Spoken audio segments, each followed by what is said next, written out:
Have Ben Shapiro and the Daily Wire completely fallen off for whatever reason? This is big news and a big conversation on the right now, and I actually do understand it in some ways. One great thing about the right and conservatives is we want to root out the bad ones on our side, or at least chastise the good ones when they've gone astray, and that's why I'm talking about it today.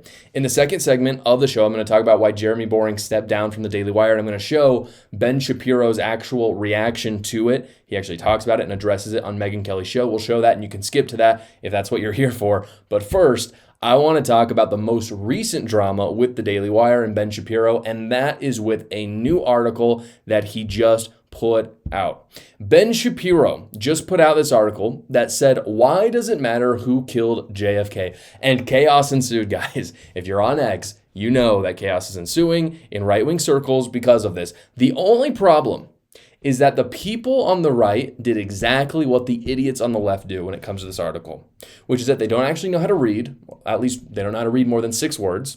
So they looked at the headline, they freaked out instead of actually reading the story, which again is too long for most people, but literally just read. People were freaking out for nothing. So with that, I want to show the actual content of some of the articles. Some of it is controversial. And if we want to talk about that, that's fine. But no one right now, for some reason, is actually talking about the meat of the article. They're just talking about the headline, which is such left-wing behavior. That's why it's so frustrating.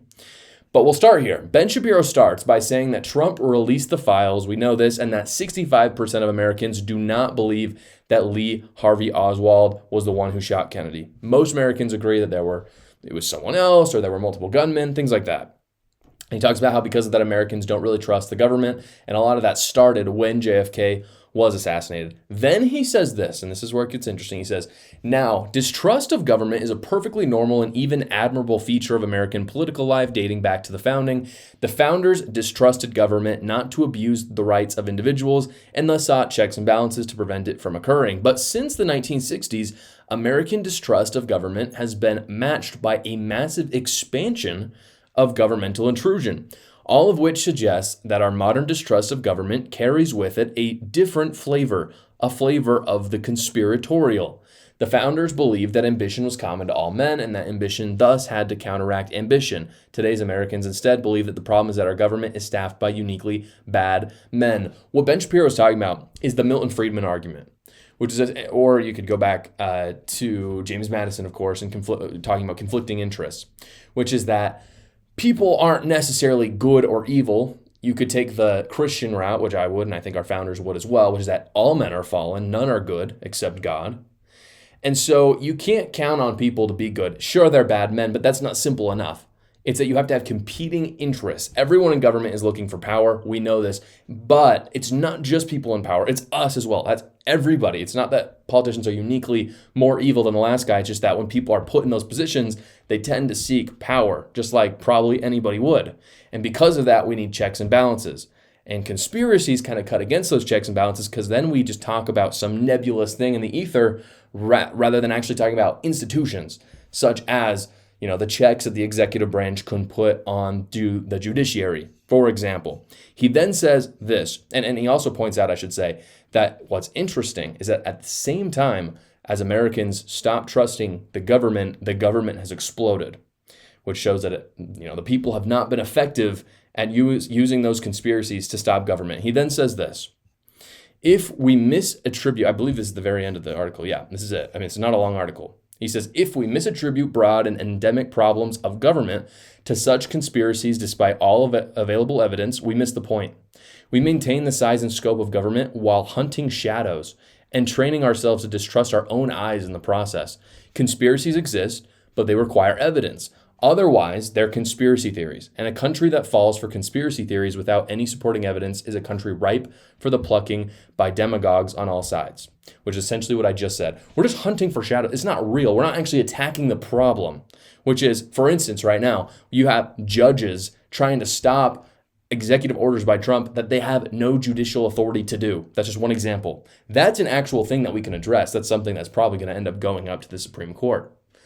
That's an actual thing. Chasing the shadow of the CIA did this 80 years ago or 60 years ago.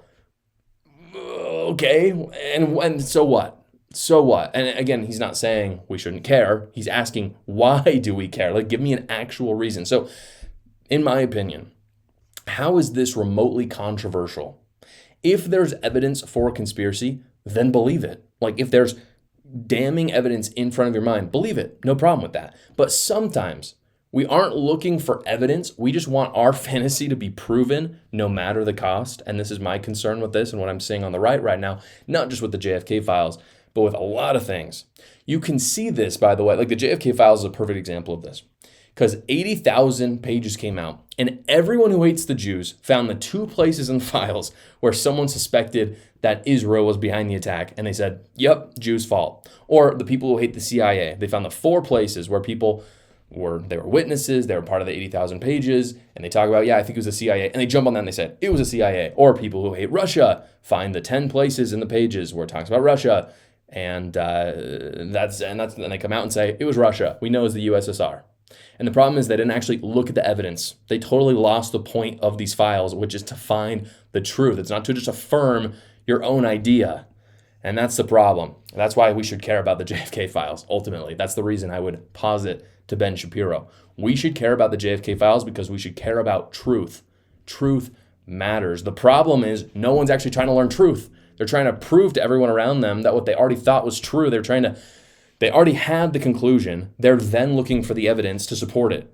And it's okay to have a hypothesis. There's nothing wrong with that. But they had a concrete truth they were never going to go back on. And then again, they looked at 2 pages. And this is one of the big problems. And it's the opposite of Trump's intention, by the way. I love Donald Trump. He wanted more transparency. This is the opposite of transparency because instead of confirming the truth, it just gave the conspiracy theorists another reason to holler. And I want you to think about this for a second. This is what's so crazy.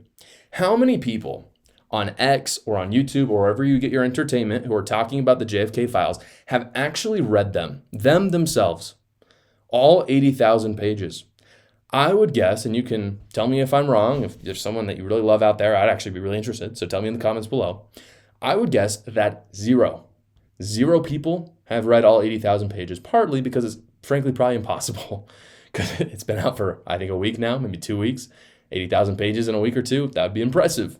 So, including me, by the way. That's why I haven't come out on my channel and said who assassinated Kennedy. I don't know who assassinated Kennedy. There's some evidence. I think the presumption right now is it was Oswald because that was the original evidence we had before that. If you have doubts, nothing wrong with having doubts. But all those people on X or on YouTube who are saying this is who it was, they're lying to you. They're lying. They don't know. They didn't actually look at the evidence. They already had an opinion, and now they're trying to cherry pick some evidence to show that they were right because people, again, they care more about being right than the truth. And I think that's really sad. Not one page. You can't just take 1 page out of an 80,000 page document and then say, oh, it was the evil Jews. It was the evil Jews. We know. We saw 1 page. You've seen it all over X right now. Someone posts a picture, they highlight the text, and they say, there it is. That's the solution. Homie, I just can't get over how stupid this is. There were 79,999 other pages out there.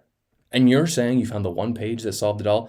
You did not. Don't listen to those people. They're absolutely lying to you. Go read them all. Find the truth for yourself. I'm not going to read it all because I don't care enough. But once someone does, I'll listen to it. I'll look at the evidence presented, and I'll decide if I'm going to believe them or not. Hey guys, I know that filing taxes can be stressful. So if you haven't filed your taxes yet, I want to introduce you to the people who have done my taxes. Quick Tax America. Quick Tax America has already gotten its average tax returner over $4,000 back from the IRS just this year. And unlike the other services, they're not raising rates just because it's March and it's April and it's getting close to the deadline. All their rates are only $69 for all federal returns, no matter how complicated your taxes are. And they do all the work, unlike the other services that you find out there where you spend 4 hours and it takes forever. All you got to do with Quick Tax America is upload your files, answer a few basic questions, and schedule a 15-minute finish your return call with a tax professional. They do all the rest of the work for you. So go check them out at quicktaxamerica.com, or you can go to the link in the description below. So we all know by now that Jeremy Boring has stepped down as the CEO of the Daily Wire. Everyone's talking about it, but for the first time, Ben Shapiro broke his silence on the issue. He actually talked about it on Megyn Kelly's podcast, and I want to show that moment. Here it is. So there's all sorts of chatter about this online, Ben. People's tongues are wagging. People who used to work for the Daily Wire suggesting this was a terrible implosion and that Jeremy was impossible to work for, etc. What is the truth? I mean, the truth is that Jeremy stepped down to pursue things like Pendragon, which is the single biggest, I think, entertainment offering ever put forward on the right side of the aisle. like ever by a long stretch. People are going to be It's blown like a away Game of when Thrones series that you guys are it's unbelievable. producing It's right now. unbelievable. Yeah, I mean, it's like high fantasy, Arthurian legend, 7 episodes at very high cost. I mean, it is a major, massive project, and he has to go and he has to edit that. We have to figure out exactly how we're going to market that. We have other creative projects that Jeremy is going to work on, that Jeremy wants to work on, and that Jeremy is involved with. And frankly, the day-to-day management of a very large and growing company was not, I think, in his view, conciliant with that mission, which is for him to do more creative projects, to do more on the entertainment side. Frankly, I think for Jeremy, that's where a lot of his heart is as well. And so he wanted to put more focus in that as we mature as a company. As far as all of these sort of bizarre rumors that we're in serious trouble. Oh no, everything is bullshit. I mean, as somebody who looks at the balance sheet, I can tell you that is certainly not the case. And we are healthy, we are growing, we are thriving, and we have extremely big moves that we are looking forward to making this year. So here's my take on all this. I'll take a stab at the theories because a lot of people are throwing theories out there of what happened, and I'll tell you what I think happened, just using my reason and what I know about Jeremy Boring and the Daily Wire. Jeremy Boring is a business guy. I'm sure he's mostly a nice guy. I'm not saying he's a bad guy, but I think he's a business guy, and he's a successful one, which means he ruffles feathers sometimes, and sometimes he can be a D-bag. That's what businessmen do. He's fabulously rich. He made a $1 billion company because he's that's how he's fabulously rich. He founded it, and he's looking at his life, and he's thinking this. I love the creative side. If you didn't know, Jeremy Boring started in Hollywood, movie making, all that. He's thinking to himself, I love the creative side. I'm tired of being a CEO. It's hard. It's a hard work. He's been in it for 10 years at this point. I'm going to step down, and I'm going to focus on what I love, which is the creative side, which is what he announced he was going to be doing, as Ben Shapiro talked about. And the people who are saying that this is some grand conspiracy about him being pushed out or being bad for the company, guys, this guy with Caleb and Ben Shapiro, he built $1 billion company.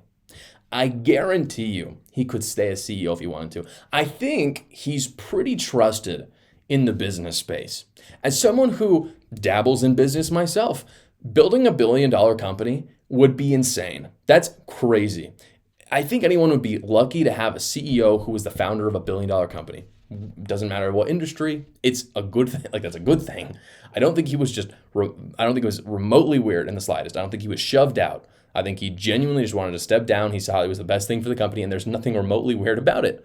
And I've seen competitors at the Daily Wire. This is where I get a little creeped out. People are talking about the conspiracy side of Jeremy Boring and the Daily Wire. I want to talk about the conspiracy theory of what's happening with these other conservative media companies talking about it. There's 2 things to consider because there's a lot of conservatives talking. And it's not just conservatives that are individuals. That's a little bit more fair. But it's like full-on media companies that were founded just after the Daily Wire, who are the top competitors of the Daily Wire. And the 2 problems with them talking about this is, one, they're saying that the Daily Wire is struggling right now. That Jeremy Boring stepping down is because he's not doing a good job and the Daily Wire is going to go under. And the first problem with that is it's not a publicly traded company, so they actually have zero idea. They have no idea.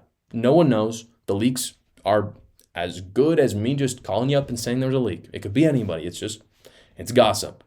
And 2, this is coming again from the competitors, which I find such nasty behavior to have a whole podcast. I'm not going to name names, but I've seen people do this. And it's not an individual. It is media companies, conservative media companies, having full podcasts about how your competitor is struggling and should be struggling. I find it pompous. It's classless. It's unethical. I haven't seen the Daily Wire's earnings reports, so I don't know if they're struggling. I don't know. I have no idea because I haven't seen the numbers, and neither do they. So anytime that they say they're struggling, they're lying to you. And they're doing it for their own personal gain, and I think that's unethical, and I think the right needs to cut it out. I'm not naming names because, frankly, I think all conservative media companies are doing good in the world, and I want them to do well, all of them. And I have a media company too, and I want everyone to do well. I don't need to be cutthroat about this, and neither do they. But I'm just going to go on a limb about the Daily Wire and say, considering they're about to release a TV series that spent tens of millions of freaking dollars to make, and they have over 1 million paying subscribers, I'm just going to go out on a limb and say that they're probably doing all right, and that all these other people are gossiping and talking about their chief competitor, and they need to cut it out. Hey guys, I wanted to let you know about a deal I'm running on Amazon right now. My book, A New Cult, is only $9.99. It's on the bookshelf right there. I had a great time writing it. I talk about the crazy cultish behaviors of the progressive left, how they have done some nuts stuff. I talk about some stories in it that you would enjoy, so go check it out right now. The link is in the description below. Thank you so much for watching, guys. If you haven't already, go down below, like the video, subscribe to my channel, and watch another video.